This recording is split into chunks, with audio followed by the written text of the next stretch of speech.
What's up, everybody? Back at it again with another fucking YouTube video. Today's gonna be a little different. I've always wanted to do like music reviews because, as you guys know, I play fucking video games. You know, Rocket League, Rust. I do bullshit. I've been playing Fortnite since I was 11.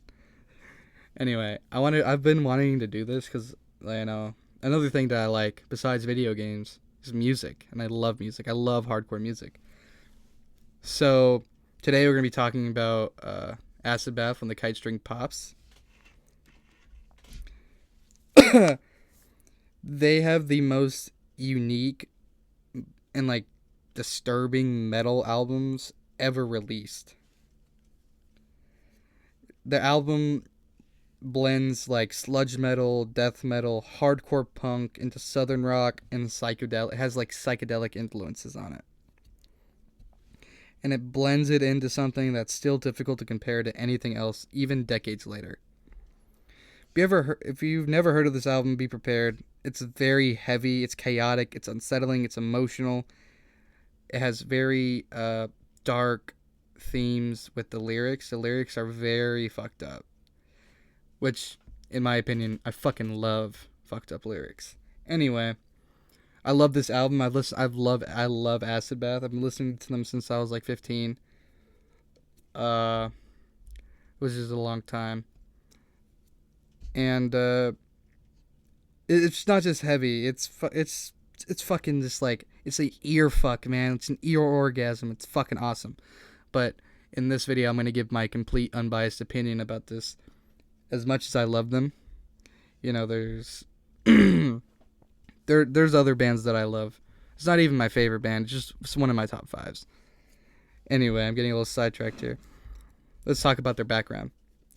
The Kite String Pop was released in 1994, and this was their debut album. The band came out of Louisiana during the rise of sludge metal, but they never really fit neatly into the one category. Like I said earlier, they have a lot of subgenres mixed into their music, so that their sound is very unique. Instead of relying on crushing riffs alone and steady, I'm a fucking retard. They mix brutality with melody and poetry, dark storytelling, and experimental writing. Unfortunately, they've only released 2 studio albums, non-including their demos from 93 to 96, which their demos are just the songs in both of the Pagan Terrorism and When the Kite String Pops. I'll talk about Pagan Terrorism another day, but today we're talking about this album. This record is even more legendary among underground metal fans just for its uniqueness.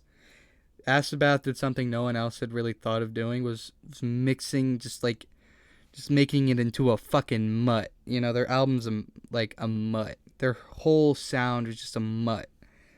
They just mixed up a whole bunch of shit, and it bangs, man. This shit bangs.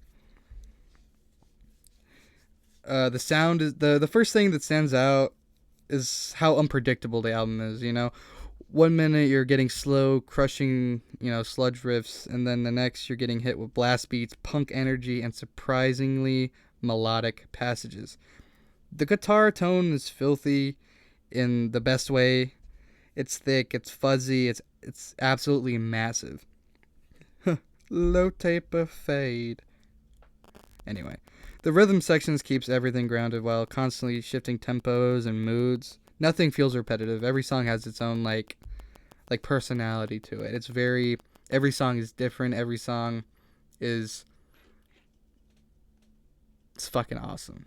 Every song's awesome. Anyway, my headset turned off. Fuck.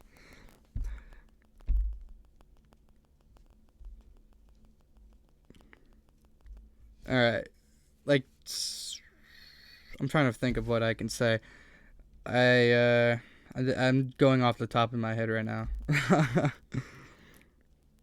I probably should write a script for my next one anyway. Don't fucking matter. The lyrics are dark, surreal, and they often feel more like poetry than traditional metal songwriting.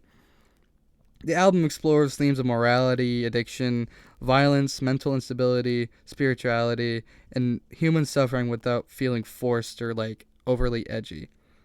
Because I'm pretty sure like all these guys were like in their maybe early 20s, mid 20s when they were making these.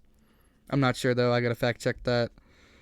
It's combined with the unsettling artwork and eerie production. The entire record feels like a nightmare. It's a very surreal sound. My personal highlights are The Blue, Tranquilize, Scream of the Butterfly, Dr. Seuss is Dead, and Jezebel. Those songs are fucking top tier in my opinion on this. Their production isn't polished today, like in by today's standards. So it's not like like Taylor Swift or fucking like Drake, where you can actually like you hear their shit music. You're like, oh yeah, I'm a drone. I love shit music. I love listening to horrible music. Oh, dude, Taylor Swift. Holy shit. I fucking hate Taylor Swift. Fuck Taylor Swift. But, their unpolishedness is very, gives it its charm. It's a pizzazz, I'd say. Everything sounds dirty, raw, and alive. The imperfections actually add to the atmosphere, in my opinion, instead of taking it away from it. This isn't an album that wants to sound clean. It wants to sound like real, if that makes sense. What I love most about this album is that it refused to play by the rules.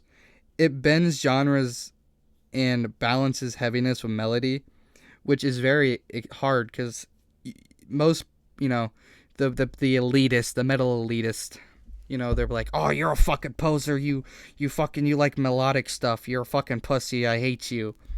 You're a fucking poser. And then meanwhile, I'll just be like, well, if it sounds good, man, it sounds good. Like, why the fuck are you trashing on me for liking this album? Oh, dude, you're just a fucking idiot. You don't know what you're talking about. Oh, da da da da. All right, man. Do you know what I think you got? You got that big ass that double zero gauge septum you got in your mom's fucking basement by your stepdad, and now you think you're a fucking music genius. Shut the fuck up. You don't know shit about anything. Your fucking favorite band is Napalm Death. Gay. Anyway, anyone who likes grindcore, it's pretty gay. Anyway, I like a little bit of Napalm Death. I'm just fucking around. It balances heaviness with melody, and it creates an atmosphere that's very dark, heavy, awesome.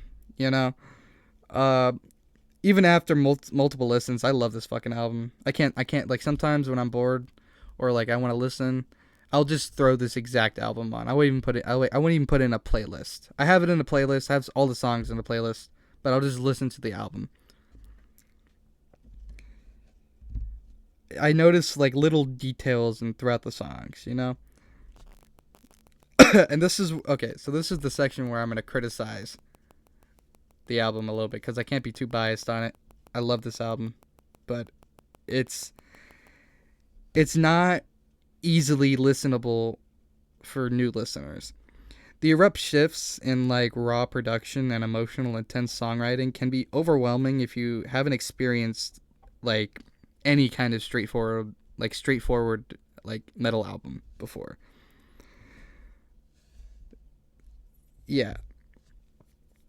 Anyway, my final thoughts are when the Kite String Pops isn't just another sludge, metal album. It's one of the most defining underground metal records of the 1990s. It's ugly, it's beautiful, chaotic, emotional. Everything completely original. Original. Whether you're into sludge, death metal, or doom, hardcore, or whatever the fuck, you just like heavy music in general, this album deserves at least one listen. For me, it's a 9.5 out of 10. It's the kind of record that sticks to you like just like when you in the back of your mind when you're just fucking like I hate my fucking life. I want to listen to Acid Bath. Anyway, if you guys ever, take it from me. If you listen to this album, I'm saying when, because I'm not going to force you to listen to this. Everyone has their own music taste. But if you do listen to this, comment, like, subscribe. I'm going to try to turn my channel into something more variety. Talk about music and play video games. Just play video games and talk about music. Or I can do a whole bunch of other shit.